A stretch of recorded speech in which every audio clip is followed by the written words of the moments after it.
ఎవరితో కొంట స్టార్టింగ్ లో గోస్టింగ్ గిస్టింగ్ అంటదేటి గోస్ట్ అంటే దెయ్యము ఇంకంటే చెడు దెయ్యాలు చేయడం ఏం లేదన్నా ఇప్పుడు ఎవరితోనో నువ్వు మాట్లాడడం మానేస్తావు అనుకో ఏ రీజన్ లేకుండా దాన్ని గోస్టింగ్ అంటారు. ఇది జెన్జీ లాంగ్వేజ్, ఇది ట్రెండింగ్ తెలుగా. ఏ బొక్క నుంచి పట్టుకొస్తున్నారు ఈ పదాలని. అన్నా నీకు ఎఫ్ఆర్ అంటే ఏంటో తెలుసా? ఫ్రెండ్ కాదు, ఫర్ రియల్ అని అర్థం. మొత్తం పడడానికి నోరు పడిపోతాడు మీకు. ఏం మీరు లాఫ్ అవుట్ లౌడ్ ని ఎల్ఓఎల్ అన్నప్పుడు లేదేటి? ఈ ఐకే స్టోర్ లాగా ఏం లేదన్నా, దాని అర్థం ఏంటంటే ఇఫ్ యు నో అని అర్థం అన్న. లైక్ మన మాటలకి ఇంటర్నల్ జోక్స్ కి నీకు అర్థం అవుతుందా అలాంటి అట్లా వాడుతూ ఉంటారు అన్నమాట మా జనరేషన్.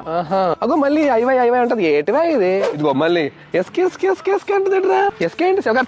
ఏ కాదన్నా, అది నువ్వు వేసిన జోకులకి నవ్వుతుంది.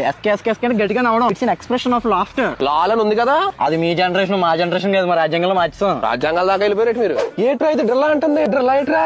డ్రిల్లా కాదన్నా, అది డిల్లు. అది ఏంటి ఢిల్లీలు డీజే టిల్లు ఇంద్ర మిల్లులు అంటారు? ఏం లేదన్నా, అమ్మాయి కొంచెం క్రేజీ, కొంచెం ఇలా దాని అర్థం. మరి క్రేజీ గర్లని పెట్టుకోవచ్చు కదా. అందన్నా నీ బీస్ యాటిట్యూడ్ ప్రాబ్లం. అమ్మ కాన్వెంట్ గర్ల్స్, ఇంటర్నేషనల్ గర్ల్స్. ఇది ఏట్రా ఈ తెంగరకుంటా నో క్యాప్ అంటదేటి? నాకేమైనా బట్టదనం అనుకుంటుందా? నో క్యాప్ అంటే నో లయింగ్ అని అబద్ధాలు చెప్తాను అర్థం.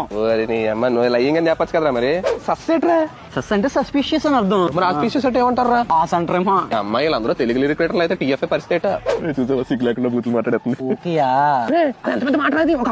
ఏం కాదన్నా, అదే నువ్వు అనుకున్నది ఏమీ కొంచెం బాగా క్లోజ్ గా ఉండి అలా ముద్దుగా పిలుచుకుంటారు అంతే. అంతేనా? నేను ఏదో ఇచ్చేసింది అనుకున్నాను. అయినా బిఎఫ్ఎఫ్ అని చెప్పి బోర్డు ఉన్నాయి కదా, అవి పెట్టుకోవచ్చు కదా. అవి ఎప్పుడు ఎక్స్పైర్ అయిపోయాయి కదా.